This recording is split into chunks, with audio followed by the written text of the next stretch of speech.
iPlace presents Phone Interview Preparation. Hey!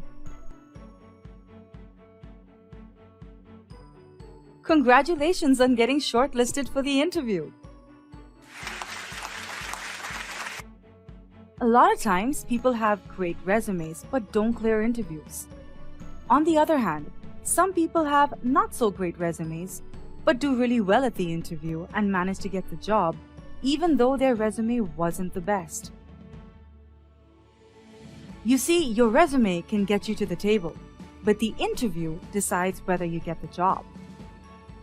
Now, I'm pretty sure you've been to interviews before and may know the tips and tricks to clear interviews. Or this may be your first interview after a very long time, or your first interview ever. Whichever it is, if you'd stick around for a few minutes, I'm pretty sure you'll hear something you haven't heard before. We're going to discuss the things you need to know to ace this interview and give you the edge over your competitors. For starters, let's quickly go over a few common best practices for phone interviews. After that, we'll get to the details of preparation.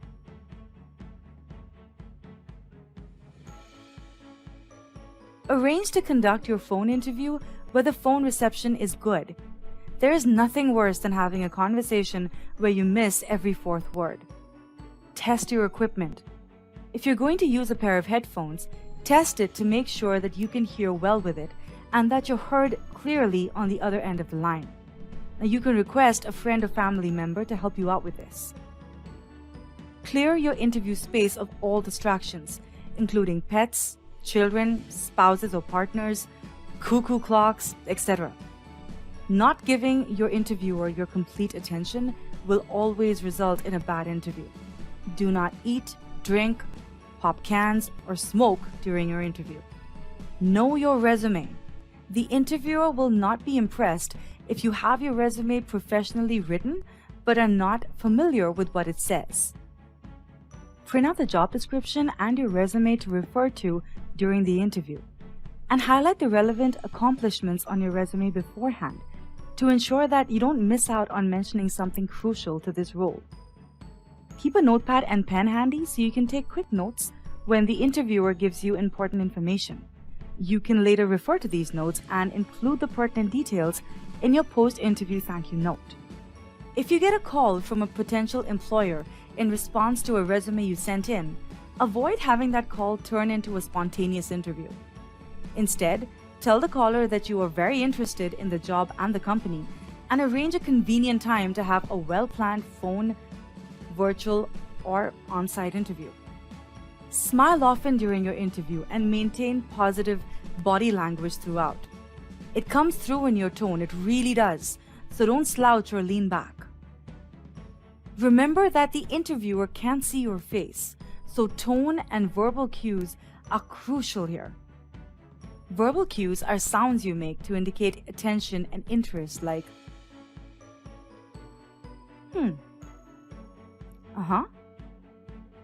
right.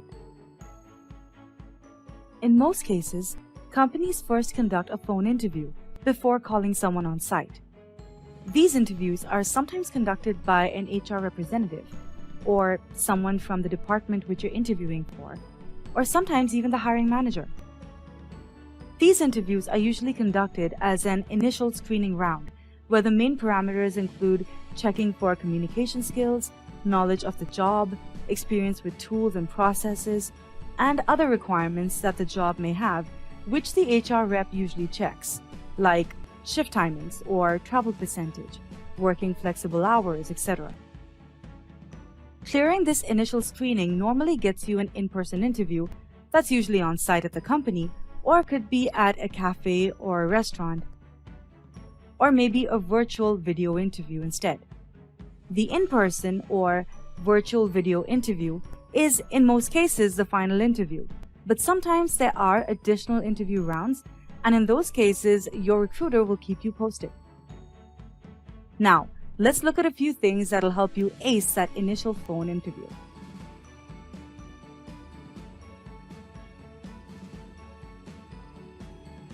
Number one, and most important, is research. Have you ever been to an interview where the hiring manager asked you what you knew about the company and you didn't really have an answer? Well, the chances of someone getting hired at a company that they don't know much about is extremely low. The more you know about the company, the higher your chances of getting hired. It shows that you've invested time in doing your research, which proves your level of interest in the job. And 6 out of 10 times, the job goes to the one who's most interested. A few things that you can research about the company include what the company does. Sometimes the interviewer will ask you to describe in your own words what you think the company does. So reviewing their website and LinkedIn page will work really well. By doing this, you'll also get to see the history of the company and the leadership team, and this information can be useful. Also, research to see how well the company is doing. This includes researching their previous year's revenue, their performance on the stock market, etc. And check if the company has been in the news lately. Sometimes, through the news, you get to know the direction the company is going in.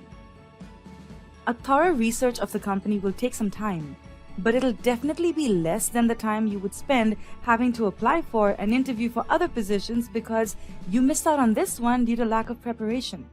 So research like this is your first and last interview.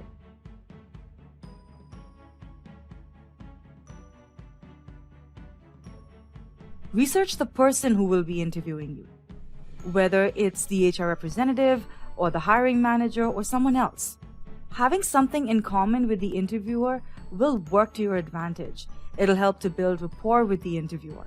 You can check out their LinkedIn profile as well as Facebook or any other social networking profile.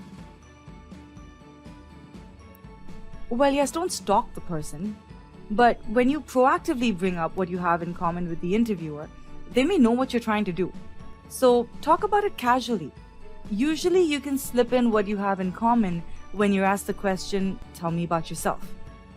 Now, if you have nothing in common, that's absolutely fine, but don't fake an interest or be ingenuine.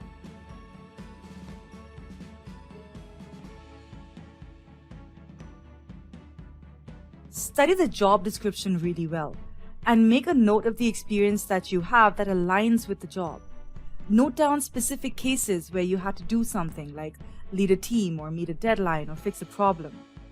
Doing this will ensure that you don't waste a lot of time thinking of a situation when you're asked a question. On LinkedIn, you can also look at the profiles of the people that currently hold that position in the company or have previously held the position. This will give you a fair idea about the role apart from what's already mentioned in the job description. Now, after you're done with your research, you move on to the next stage of preparation, which is rehearsing your answers to the most common interview questions. Doing this will not only help you increase your confidence while answering these questions, but it'll also help you articulate your answers better. So let's look at a few common interview questions.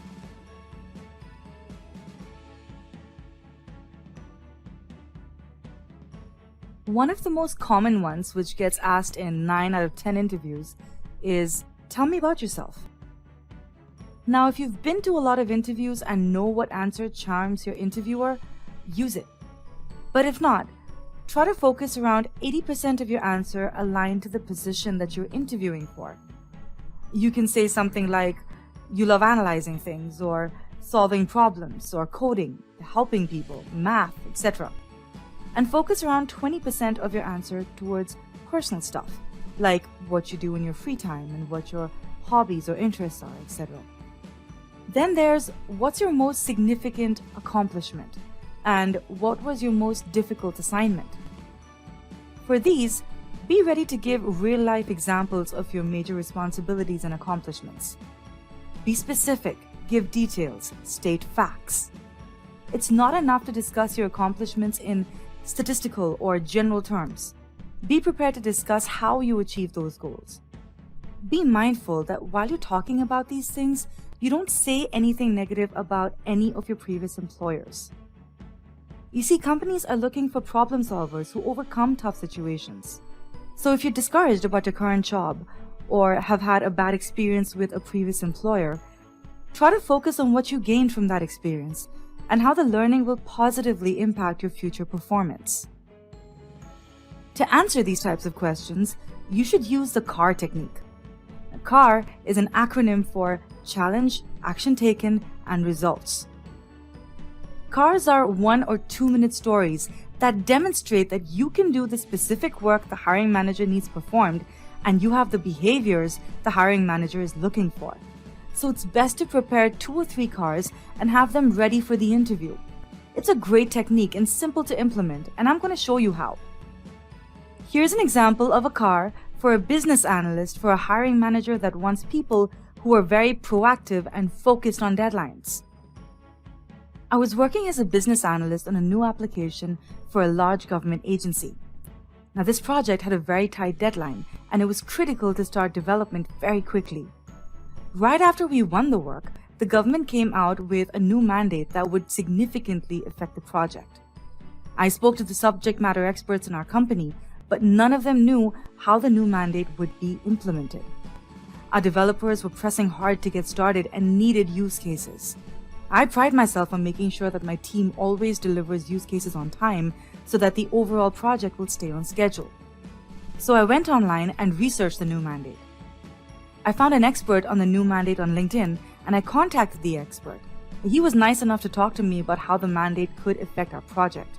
He outlined 3 areas that the mandate could affect, and I prepared use cases for these 3 scenarios. The use cases were then sent to the development team 2 days ahead of schedule. So the developers were able to create an application that addressed all of the key elements of the mandate. The project was turned over to the agency 2.5 weeks ahead of schedule, and the agency was so pleased with our work that our company was awarded a sole source contract for phase 2 of the program worth $32 million. Like this example, think of a time when you were faced with a challenge and what you did to get a positive result. But also keep in mind that what interviewers find problematic is when the person being interviewed either talks too much, doesn't talk enough, or lacks confidence. So try to be as clear as possible with short answers without making your answers seem like a drag.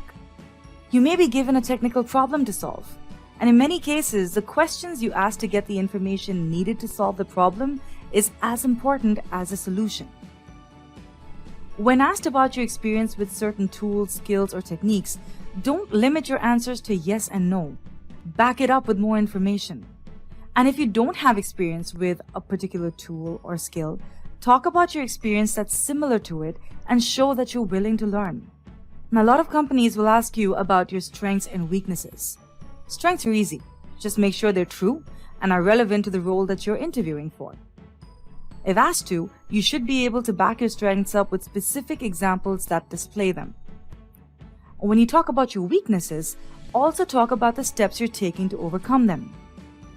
For example, I pride myself on being all about the big picture, and I have to admit that in the past, I've sometimes missed the small details.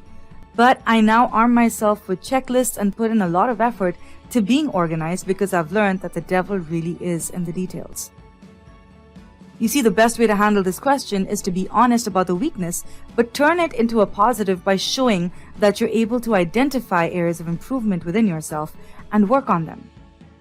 Select a trait, preferably one that wouldn't have a negative impact on this position, and tell them what you're doing to overcome it. Focus on professional traits rather than personal qualities. Then there's behavioral or situational questions. The purpose behind these questions is to get details of your past abilities and specific work performance. The interviewer will then rate each response to determine how you've reacted to these situations in the past, in order to predict your future performance. Mostly the questions start with, "Tell me about a time," or "Describe," or "Give me an example of." Be mindful of how you answer these questions.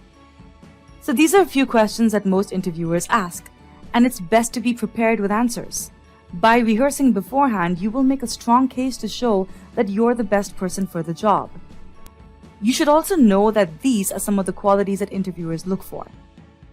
Someone who's not afraid of challenges. Someone who enjoys working in teams and has outstanding communication skills. Someone who pays attention to details but doesn't get hung up on them. Someone who looks at broad issues and identifies root causes and not quick fixes. Someone who's willing to ask tough questions and seek new resources. Someone who works hard to find not just a solution, but the best solution. Someone who wants to become a leader and mentor others as well.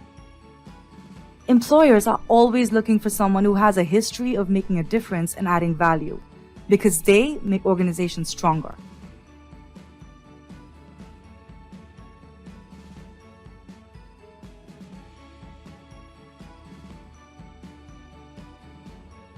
Interviews are a two-way street. As the hiring manager is figuring out whether you're the best hire, you also need to find out if this is the right career move for you and ask questions that'll help you make that determination. In addition, interviewers expect you to ask questions. They want to know that you're thinking seriously about what it would be like to work there. Here are some questions you should ask your interviewers. Not all at once, mind you, but you should have the answers to these by the end of the interview. Space them out. Could you tell me about some of the day-to-day responsibilities of the job? So what are the essential characteristics or traits of someone who would succeed in this role? If I were hired in this position, how would my performance be measured and how often? Which departments does the team work with on a regular basis? A good follow-up question to this is, and how do these departments collaborate? What are the biggest challenges that you're currently facing in your role? Could you describe the company and team culture? What would I need to do on the job to make you feel in 6 months from now that I'm the best hire that you made? In your opinion, is my background and skill set in alignment with what you're looking for in the person to fill this role? Or is there any other skill or experience that you would have preferred for me to have? Now, based on the answers you get, you will either discover that this may not be the right fit, or you will be able to tell them the relevant skill and experience you do have. Now, always ask about the next steps at the end of the interview. If the interviewer is vague, be proactive and ask them if there are any requirements of the position that your answers did not satisfy. Don't be pushy, just sincere, like this.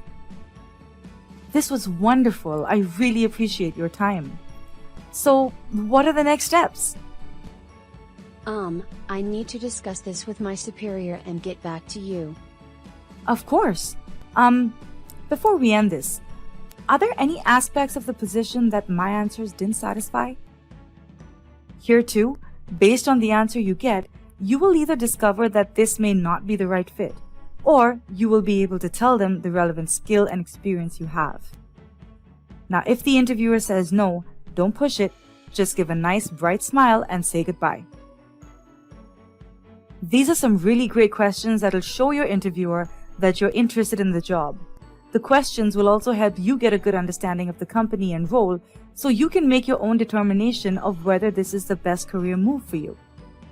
There are also some questions that are best not asked during interviews.